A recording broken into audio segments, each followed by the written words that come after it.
Thank you, Stefano. Well, thank you, Mr. Sevi, for your comments. I think they're quite important, and I think we can discuss furthermore on the question of unions, maybe when we go into the section of enforcement mechanisms and the section of other solutions, which we'll have at the end of this conference. I think in this situation, we can maybe start discussing the second thematic of this video conference, which was the question of traceability. I was going to ask this question first to Ms. Kong and Mr. Toth from Ferrero, but I think, Stefano, I can ask you this question in this situation, and Mr. Pai and Mr. Gottwald, you can both answer afterwards regarding the question of traceability. What you think are the best measures that should be undertaken in terms of traceability? Because I think this notion is important, and it's even important even before, I think, starting to have to implement protocols or to implement principles. Is to be able to trace products all along the supply chain, from final goods, final products to the plantations, right? So, Stefano, if you could just briefly give us just an introduction or on what the RSPO does in terms of certification and with regards to traceability, and then afterwards we can maybe have replies from both Mr. Gottwald and Mr. Pai. Thank you. Sure. Thank you. So RSPO is a standard that we touched upon now, which is the principle and criteria standard, which applies to all growers that are members of the RSPO or that aim to get certified to RSPO. Then after that, we have a separate standard, which is a chain of custody standard, which is our supply chain certification standard. And we have different models, which basically give different levels of traceability, let's say. So the highest level of traceability that the standards have is a level that we call identity preserved, where the traceability as defined by the standard comes from the mill and the supply base of the mill, and where the product that is produced, or the palm oil or the palm kernel oil that is produced within that mill and the supply base needs to stay, and is certified, needs to stay separate from any other certified or uncertified material within the supply chain. Now, this is what the level of traceability that RSPO provides. I know that other companies, certain companies or certain organizations are going a level beyond, looking into, for example, the single smallholders within supply base that provide the fresh fruit bunches, where this is coming from. I think if I can make a general comment about traceability, I think traceability is a great tool when you want to look back and see what went wrong. Yeah. So it allows you to do that, and that's a level of transparency that the industry requires. I think it's in a market that requires a global transformation can also have a downside. The downside is that of picking and choosing your suppliers.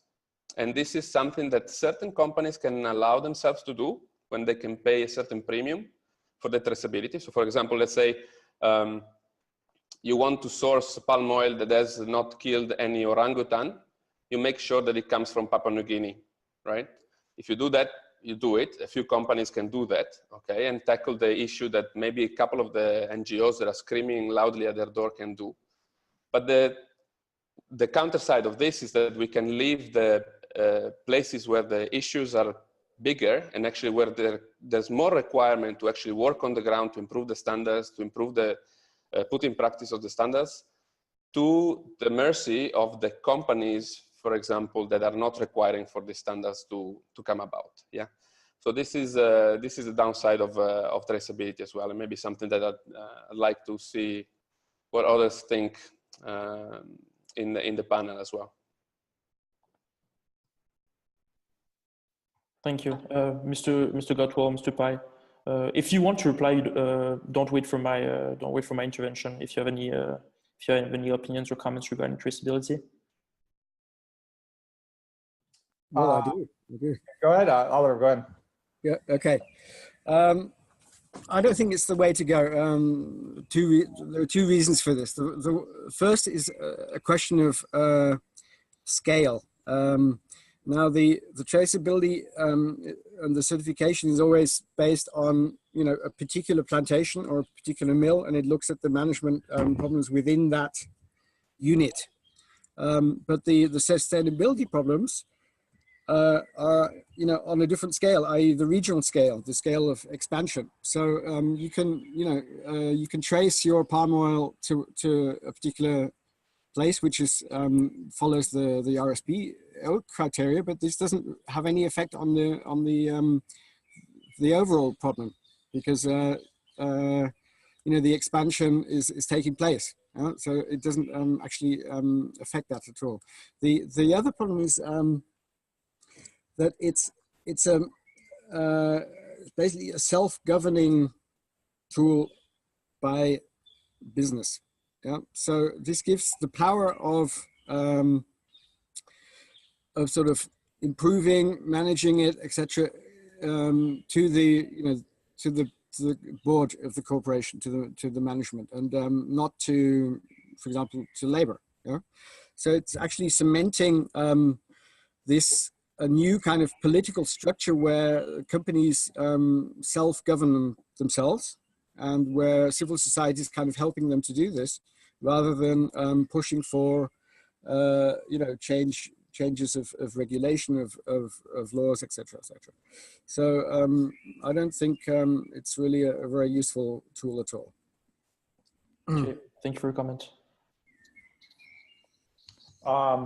I'm sort of split on, it's funny, I'm kind of split between Stefano and I guess Stefano and Oliver have some concerns around traceability, as it's certainly not a panacea, and I absolutely agree with that.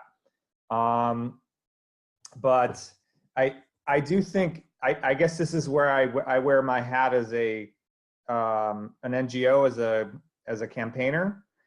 And I look at the issue of accountability, and I guess I think traceability is a step forward for holding companies to account. Many of the multinationals who we deal with have various public codes of conduct where they have committed to respecting human rights throughout their business operations, including their supply chains. And under the UN guiding principles on business and human rights, companies are meant, you know, they are meant to be responsible for their human rights impacts, regardless of what context regardless of the context of the country from which they're sourcing. So if they're sourcing from a country that has, like Indonesia, that has real human rights problems, labor problems, real rule of law problems, I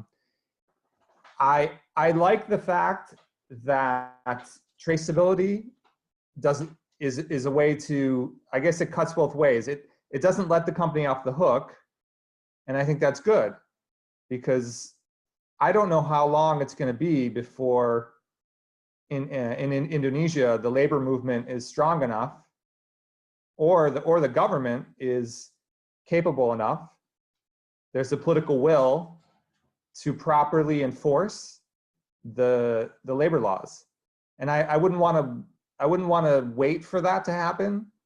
And I guess, so what I hear from companies sometimes, and this is for Oliver, is they'll come back to me and say, well, isn't this a governance issue? You know, you want us to respect freedom of association, you want us to stop child labor, but this stuff is already in Indonesian law, and isn't this really the Indonesian government's responsibility? And of course, the answer is yes and no. I mean, yes, on a fundamental level, I agree with Oliver that we can't lose sight of the fact that enforcement of basic labor laws and human rights is the primary responsibility of the government. I totally agree with that.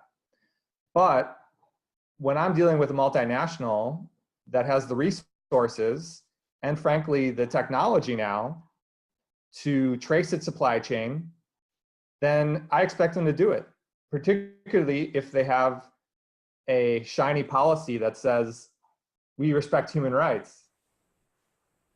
Disagree with you that it's primarily the government's role to enforce human rights or labor rights.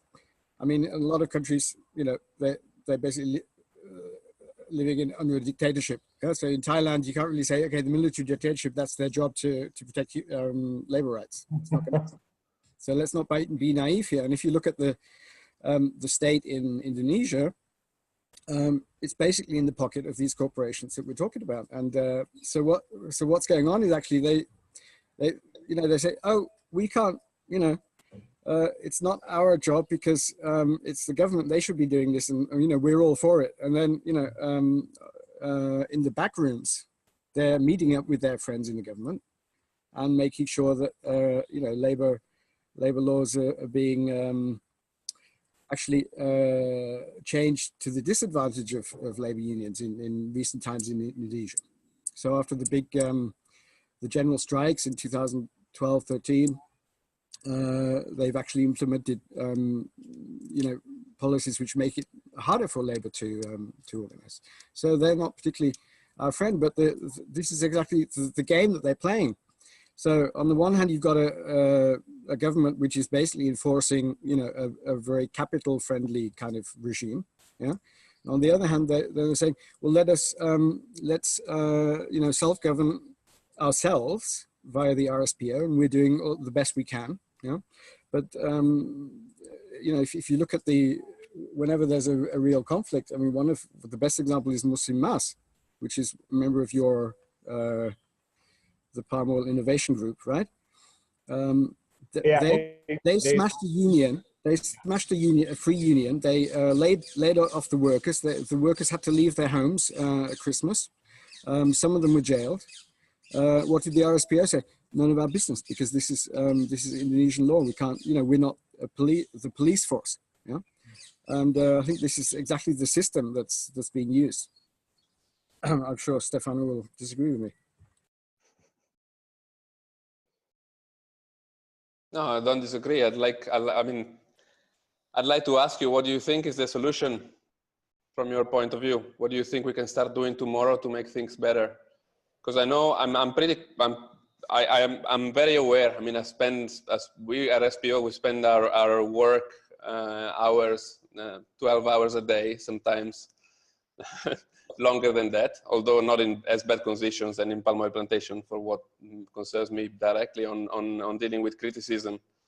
When we're trying to improve, this is the model of choice that the membership has agreed upon, and we try to make it as inclusive as possible. But if you think there's a better way to do it, I think that one of the beauty that I found in the organization since I started working on it 5 years ago is that there's a will to listen and to get contribution also in the system, and on how the system is run. And the issue of paraquat, I mean, it might be taken long. I might agree with you on that, but it's on the table because someone has put it on it, and it's been discussed. So if you have any suggestion on what can be done tomorrow in a different way, I wonder if the RSPO also could help on this.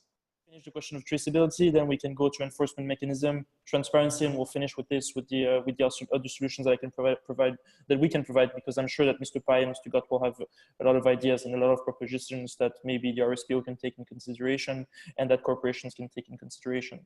So if you don't mind, I was just going to ask you quite quickly. We've talked a bit about traceability, but one thing I was going to ask was what you might think third parties, in this case, organization, might do to promote traceability.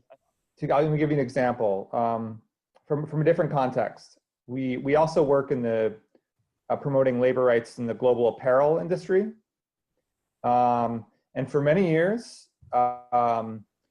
large apparel companies like H&M and The Gap and others, they refuse to release publicly the list of their suppliers. And And for a long time, their reasoning was that this was sensitive, confidential business information. And what we've seen in the last few years, since the Rana Plaza disaster, is that there's many more companies now, after a lot of pressure from NGOs and governments and others in the media, are now releasing at least partial, if not complete, lists of their suppliers. And I think this is not, as I mentioned earlier, this is transparency and traceability they're tools. They are not necessarily ends in themselves. They're not, just because you release a list of your suppliers, it does not mean that the working conditions in those factories are good, are in line with the ILO's core labor standards. But it is a first step. I think it's a necessary step, because it is a bridge to accountability, right? Because if you don't know where a company is even producing their goods, then it's very difficult to hold them accountable.